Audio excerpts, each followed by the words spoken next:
Hi everyone, this is Julianne Victoria of Through the Peacock's Eyes. Welcome to my Chiron and Aries transit spiritual guidance readings. I'll be doing a little astrology, a little tarot, a little oracle cards, so it's sort of like a combo spiritual life coaching session.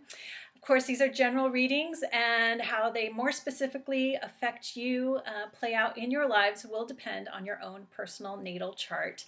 If you're interested in a personal spiritual life coaching session, either as a combo reading or just astrology or just tarot, you can go to my website, peacockseyes.com, and click the Empress card on the right-hand side, or you can go to the description box below and click the direct link to my business site. Thank you for stopping by and tuning in. Thank you for subscribing, and I hope you enjoy your reading. Hi Aquarius, this is Julianne Victoria of Through the Peacock's Eyes. Welcome to your Chiron and Aries spiritual guidance combo reading. So a little astrology, a little tarot, a little oracle cards. So Chiron, the wounded healer, triggers deep healing, and he is transiting through your third house. And third house is the house of communications, siblings, neighbors, short distance travel.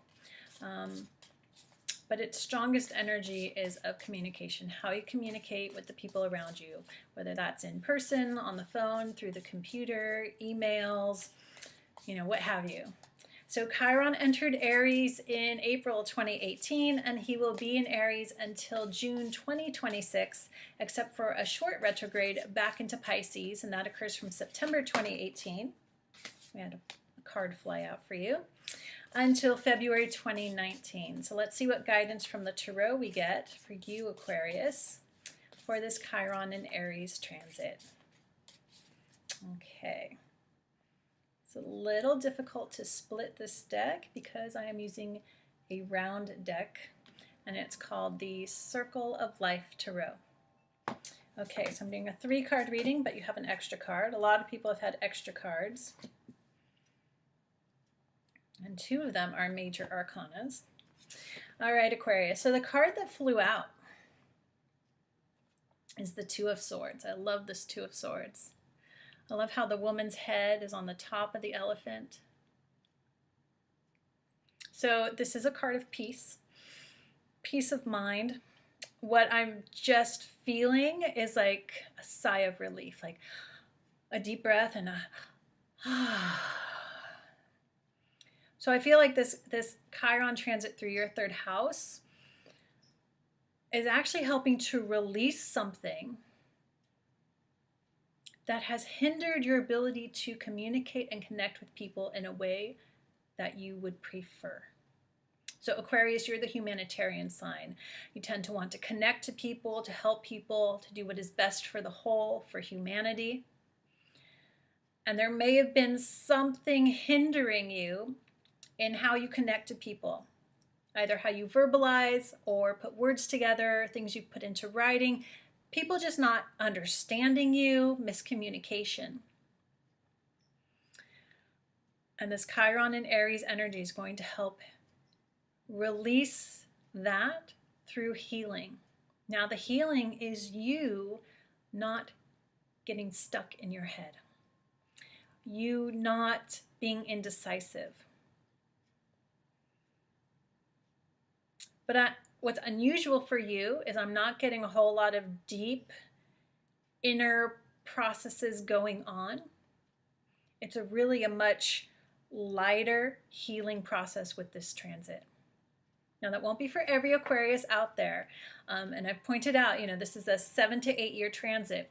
Doesn't mean this is going to go on for the whole 7-8 years. It may for some. It may be at the beginning, maybe in the middle, maybe in the end. It may be scattered throughout this process. It's going to depend on each Aquarius and how this plays out in your individual birth chart.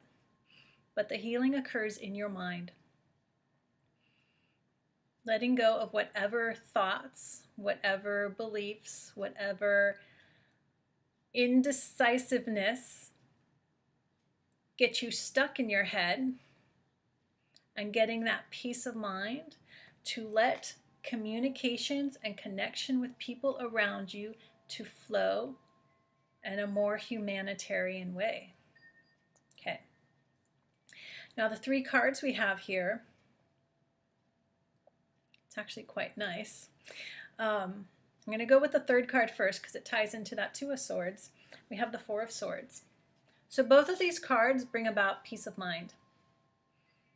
Now the Four of Swords, more specifically, is to develop a practice, a meditation practice, but whatever works for you, where you can quiet your mind or specifically observe your mind so you can understand how it may be holding you back so that you can free it of that. And learn how to communicate with yourself.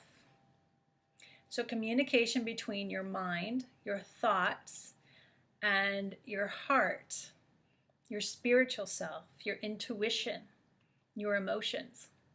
Now, this doesn't mean you're not connected to that at all, but it's about deepening that. This is the healing going on. It's very light. It's not super intense or deep like most of the signs have been.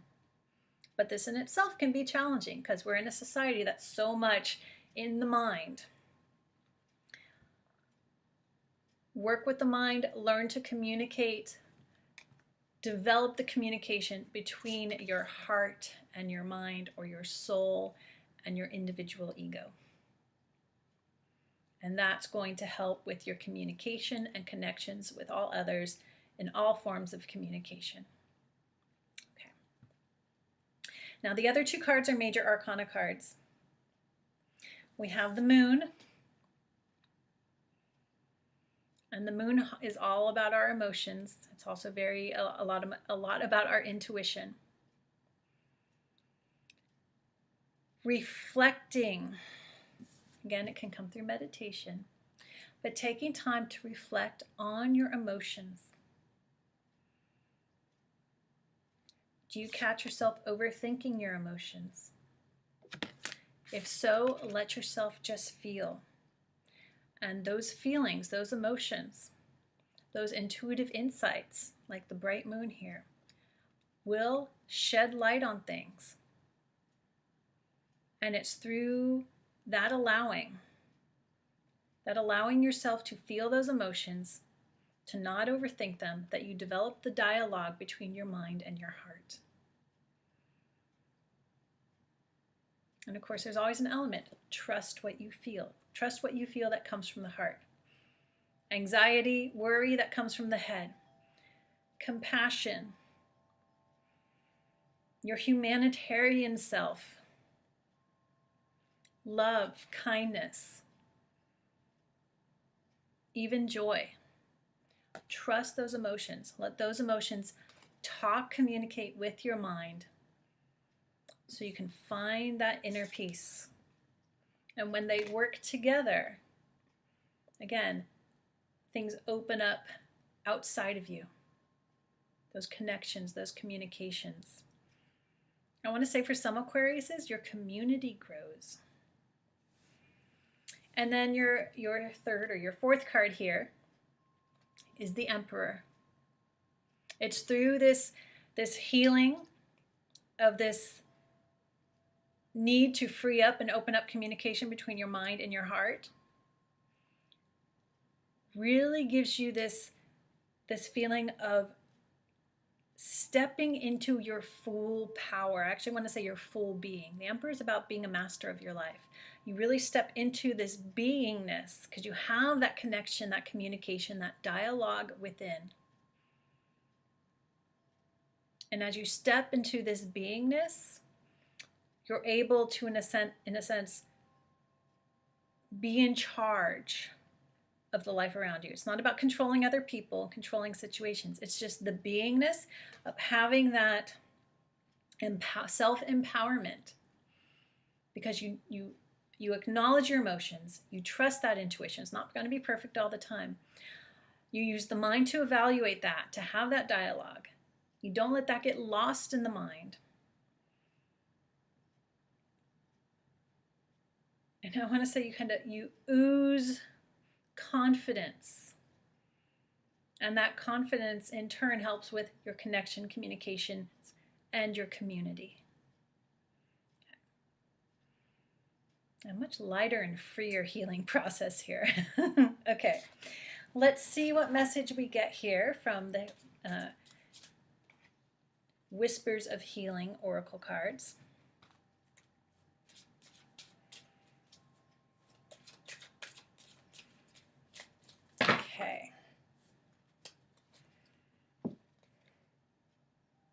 you get alternative.